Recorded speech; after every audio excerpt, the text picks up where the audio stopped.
2.5 करोड़। कितना जी? 2.5 करोड़। न कोई मुंशी है न कोई मैनेजर न कोनो ऑफिस न कोई हमको फोनो ना करे वाला है कि दरोगा कहाँ है। हाँ जी। टर्नओवर कितना? 2.5 करोड़। 6 दिन में लास्ट होते होते कितना हो जाएगा?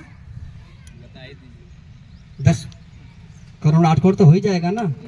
8 करोड़ जो लोग ना 25 करोड़ लगाए होंगे ना, उनका भी टर्नओवर 8 करोड़ का नहीं होता होगा,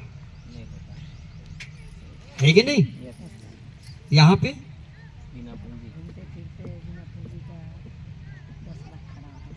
10 लाख खड़ा हो रहा है, लेकिन क्या बनना पड़ेगा? पागल। क्या बनना पड़ेगा? तैयार है? तैयार है बनने के लिए? तो मैं बुला दूं अंगद सर को, मोहर मार दे इस पे। तो आप लोग अपने जगह से खड़े हो जाइए और आपके जोरदार तालियों के बीच में मैं बुला रहा हूँ मिस्टर हमारे स्टार इमरान है। क्या है जी? स्टार इमरान चौराहा Angad Prasad Maurya ji commander stage. Thank you. बैठ जाएं एक बार। तो सभी लोगों को एक बार पुनः साथियों नमस्कार। मेरा नाम अंगद मौर्य है और मैं स्टूडेंट लाइफ में आरसम में मैं ज्वाइन किया और मेरी जो शुरुआत हुई थी, आज जिस डॉक्टर साहब के उद्घाटन में आप सभी लोग शरीक हो रहे हैं, इन्हीं का जो शुरुआती क्लिनिक फगुइया में चलता था, सबसे पहला कंपाउंडर मैं ही था वहाँ पे।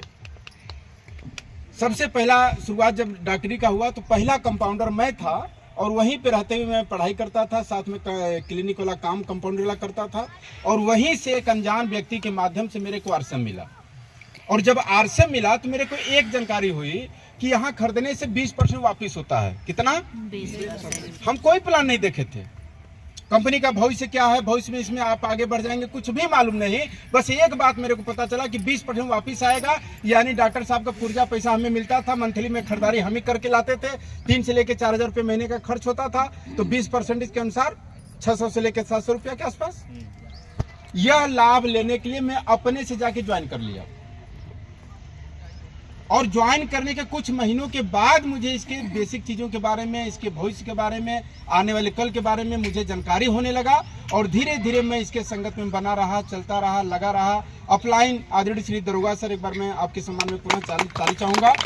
इनका सानिध्य मिला, इनके बताए हुए रास्ते पे हम लोग चलना चालू किए और साथियों मेरी कहानी 850 रुपये से चालू हुई थी। पहली इनकम मेरी 850 रुपये थी। उसके बाद मैं धीरे धीरे सीखता चला गया और बीए सेकेंड ईयर में मैं ज्वाइन किया था और बीए फाइनल में मेरी इनकम लगभग 18 से 20 हज़ार रुपये थी। एक साल बाद एमए फाइनल में मेरा इस बिजनेस से टेक्निकल हो चुका था। इनकम मेरी 30 से लेकर 35-40 हज़ार रुपये महीने की थी स्टूडेंट लाइफ में। तो ये सारी चीज़ें हो पाई एक डिसीजन की वजह से, एक निर्णय लेने की वजह से। और हमें एक बात समझ में आया कि यार जब सामान ही खरीदना है तो बाहर भी तो नहीं ना आता है, आजमाना ही है हमें, तो क्यों ना एंट्री लेके आजमाए। बाहर तो क्लियर है कि भाई हम 5 साल से 10 साल से, पिताजी 50-20 साल से 10 साल से खरीद रहे हैं लोग। एक चीज की तो गारंटी कि भाई बाहर में नहीं आता है, पैसा दिए सामान लेके आगे काम खत्म हो गया। लेकिन यहाँ जब संभावनाएं हैं, बहुत सारे लोगों को आ रहा है, तो हमने एक कथन ये भी पढ़ा था कि भाई कुछ लोगों को कुछ समय के लिए बेवकूफ बनाया जा सकता है, लेकिन ज्यादा लोगों को ज्यादा समय के लिए बेवकूफ नहीं बनाया जा सकता। आज 25वीं एनिवर्सरी कंपनी की मना होने जा रही है, सिल्वर जुबली वर्ष मनाने जा रही है कंपनी, यानी आरसीएम को चलते हुए 25 साल हो गया साथियों। तो अब इसमें ये सोचने की जरूरत नहीं है कि सही है कि गलत है, क्योंकि सही गलत होता तो 25 साल तक ये लगातार नहीं चलता। आज बहुत सारे सिस्टम आपके आंख के सामने आए होंगे और इधर से आए और उधर से निकल गए होंगे। तो अब चेक करने की जरूरत नहीं है, इसमें अब आपको एंट्री लेने की जरूरत है। सामान खरीदने से साथियों बहुत सारे फायदे मिलते हैं, पक्की बिल से मिलते हैं, स्वास्थ्य वर्धक प्रोडक्ट होते हैं। अभी कई लोगों के आप स्टेटमेंट सुने कि आज इसके सामान खरीदने से स्वास्थ्य में कितना सुधार हो गया, मेडिकल का बिल कम हो गया, उम्र उनके ऊपर हावी नहीं होता है। आज आरसीएम करने वाले भी हमारे बीच में देखिए नेताजी रहे, पहले का इनका फोटो लोग लगा के दिखाते हैं, एक तरफ आरसीएम वाला फोटो दिखाते हैं, लगता है कि पहले वाले से अब जाके 20 साल जवान हुए हैं। और एक दो नहीं कई सारे ऐसे उदाहरण हैं। तो यहाँ पे साथियों उम्र हमारी थम जाती है, स्वास्थ्य अच्छा हो जाता है और इसके साथ साथ इसमें एक बहुत बड़ा मौका मिलता है। आप भविष्य में आप time freedom, money freedom, security, ये सारी चीज़ों को भी आप प्राप्त कर सकते हैं। अभी साथियों हम लोगों का क्या चल रहा है, मिशन मार्च चल रहा है। और मार्च जब आता है तो जैसे साल में 2 बार मिशन के रूप में मनाया जाता है, मार्च और सितंबर। जैसे व्यापारी लोगों के लिए होली बहुत इंपॉर्टेंट हो जाता है, दिवाली बहुत इंपॉर्टेंट हो जाता है, ईद बहुत इंपॉर्टेंट हो जाता है। लोग उस समय आकर के अपने स्टॉक को मेंटेन करना, पूंजी लगाना, स्टॉक बनाना, सारा चीज़ करते हैं। वो जानते हैं कि एक हफ्ते की जो सेलिंग होगी वो कई महीनों के ऊपर भारी हो जाएगी। उसी तरीके से हम लोगों का मार्च जब आता है तो मार्च में हर लोग एक उम्मीद जताते हैं कि इस बार मुझे पिन लेनी है, इस बार मुझे स्टेज पर आना है, इस बार मेरा सेलिब्रेशन होना चाहिए, इस बार मेरे पास ये लेवल होना चाहिए। इस उम्मीद के साथ सारे लोग काम करना चालू कर देते हैं। तो पूरे हिंदुस्तान में गजब का माहौल बन चुका है कि इस बार मुझे पिन लेनी है। और उस दौर में बहुत सारे लोग तेजी से गति भी पकड़ के आगे बढ़ रहे हैं, लेकिन अभी भी कुछ लोगों को क्या है ना कि बार बार धक्का देना पड़ता है, बार बार उन्हें प्रेरित करना पड़ता है, तब उनकी नींद खुलती है कि नहीं नहीं अब हम भी तैयार हैं सर। और सोचते सोचते आधा महीना बीत जाता है। तो हम ये नहीं चाहते कि आप एकदम धक्का के शिकार हो जाइए कि बार बार आपको कहा जाए तभी आप तैयार होइए। नहीं भाई, हमें आगे बढ़ना है, हमारी कामयाबी चाहिए, हमें स्टेज पर आना है, हमें लाख रुपया महीना लेना है। तो हम नहीं तैयार होंगे तो कब तक कोई आपको धक्का देता रहेगा।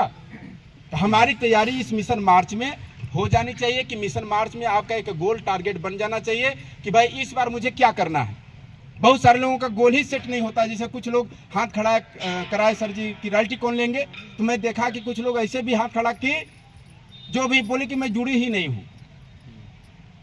तो कम से कम पता तो होना चाहिए कि भाई हमें क्या कहा जा रहा है, हमें कहाँ जाना है।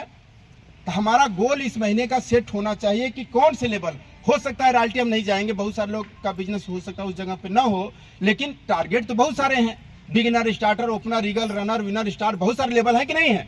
सीढ़ी वाइज चढ़िए। हम वर्तमान में जिस लेवल पे हैं वहां से 3 गुना 4 गुना कोशिश कर सकते हैं कि नहीं कर सकते हैं। लेकिन बहुत सारे लोग कोशिश ही नहीं करते। किसी को अपने टारगेट का पता ही नहीं, मुझे कहाँ जाना है मालूम ही नहीं है। एक व्यक्ति ट्रेन पे सफर कर रहा था, तब टीटी आया, कहा टिकट। अब वो आदमी लगा अपना थैला खोजने बैग में, किहर गया टिकट, किहर गया। खोजते खोजते 10 मिनट बीत गया। टीटी सोचा कहीं रख दिया होगा, उम्र दराज आदमी। अच्छा रहने दो भाई, हम मैं जा रहा हूँ आगे, रहने दो, लिए होगे टिकट, छोड़ देता हूँ। कह रहे साहब मैं आपको दिखाने के लिए नहीं खोज रहा हूँ, मैं तो इसलिए खोज रहा हूँ कि हमें जाना कहाँ, कम पता तो चल जाए टिकट पे लिखा हुआ है। तो बहुत सारे लोग ऐसी जिंदगी जीते हैं कि उन्हें पता ही नहीं कि भाई हमें जाना कहाँ है। जब ऑफलाइन कहे नहीं यहाँ जाना है, यहाँ जाना है, तो हाँ सर हम के जाना हुआ। अपने से हमें पता ही नहीं कि हमें जाना कहाँ। तो कम से कम साथियों हमारा एक गोल सेट होना चाहिए कि हमें स्टार्टर लेना है। स्टार्टर पे कितना बिजनेस चाहिए, कितने लोग बताएंगे। हमारे पुराने साथियों, नए साथी जो आए हैं, जितने हाथ खड़े हो रहे हैं सब पुराने हैं। कुछ लोग बताएं नए लोगों में कि स्टार्टर के लिए कितना बिजनेस चाहिए। हिम्मत जुटाइए। देखिए हाथ डाउन हो गए। हम लोग मन से सीखते ही नहीं, बस खाना पूर्ति है। मैं भी आरसे में हूँ सर, इतना साल से प्लान दिखाइए, खड़ा होके प्लान जब आता ये दी पारे नहीं सर, अगले बार मौका दीजिएगा सर, हमें मत बुलाइए सर, दूर से पहले जानेंगे तो टालना चालू, हमें मत बुलाइए, अगले बार मौका दीजिए। भाई एक मजदूर क दिन जाता है घर से रोज मजदूरी के लिए? प्रतिदिन जाता है। एक दुकानदार का दिन शटर ऊपर करते हैं, प्रतिदिन करते हैं। एक वकील प्रतिदिन वकालत जाते हैं, एक डॉक्टर अपने क्लिनिक पर रोज जाते हैं। सब लोग रोज जाके काम करता है, पुलिस वाले रोज जाके काम करते हैं। और आरसीएम वाले लोगों का कोई मतलब फिक्स नहीं होता कि कब काम करेंगे। अभी तक मौसम सर ठंडा है समय, अब देखिए तनी मौसम सही हो रहा है। तब अच्छा शादी बीत जाए सर, बर्थडे आ गया, अच्छा वो वाला बिता ले, उनके यहाँ का वो देख लूँ, तब करता हूँ, तब सोचता हूँ। करते करते इनका सालों बीत जाता है और कभी भी अपने आप को सुसज्जित और सीखने के लिए तैयार नहीं कर पाते। क्यों नाकामयाबी है यहाँ पे?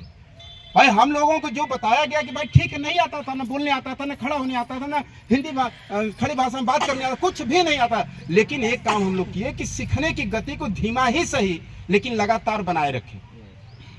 लोग सीखने की गति, सीखने की इच्छा ही नहीं उनके अंदर कि खड़ा होकर भाई प्लान दिखाने की बात आए तो 1 हफ्ता में क्लियर हो जाए प्लान। आज हम लोगों का टाइम पास कहाँ जा रहा है? अभी सर मोबाइल की बात कर रहे थे, यहाँ बैठे भी लोग बार बार मोबाइल खोल के अपना। हम लोगों की सबसे जिंदगी का सबसे कीमती चीज क्या है? समय। किताबों में हम लोग पढ़े, स्कूलों में पढ़े सर, सबसे कीमती चीज क्या है? समय। हमारे जीवन का सबसे कीमती चीज मोबाइल में एक ऑप्शन भी आता है कि आप दिन भर में कितने घंटे मोबाइल को यूज किए। मोबाइल यूज करने का टाइम आता है, आप देख लीजिएगा किसी का मोबाइल 4 घंटे से कम यूज नहीं होता होगा। टाइम देखिएगा, यानी जीवन का सबसे कीमती चीज कौन ले गया? यह निर्जीव वस्तु ले गई। हाँ, जो ना बोल सकती है ना हमारे बगैर हट सकती है, फिर भी इसमें इतनी ताकत है कि हमारे जीवन का सबसे कीमती चीज ऐसे जगहों पे ले गया, ऐसे जगहों पे हमारा टाइम बर्बाद हुआ जहां से कुछ भी मिलने वाला नहीं। क्या मिलता है यहाँ पे? आजकल देखने का प्रचलन है, ममता मैडम जी जी सर। गाना सुन रहे हैं, रील देख रहे हैं, यहाँ वहाँ, मतलब घुसे तो यहाँ कहाँ से कहाँ घुस जाएंगे पता नहीं चलेगा। मोबाइल ये हमारा ले लेता है। तो टाइम साथियों आजकल बहुत सारे लोगों का इस पे जा रहा है, और कोई अभी बड़े विशेषज्ञ बोले कि भाई हमें जीवन में कामयाब होना है तो इस पे थोड़ा ध्यान दीजिए, कंट्रोल करिए। ये बर्बाद भी कर सकता है, आपको आबाद भी कर सकता है मोबाइल। इसका सही इस्तेमाल होगा तो आबाद करेगा, और जरा से भी आप भटके तो ये आपको बर्बाद भी कर देगा। 2 व्यक्ति और सर ट्रेन पर चढ़े,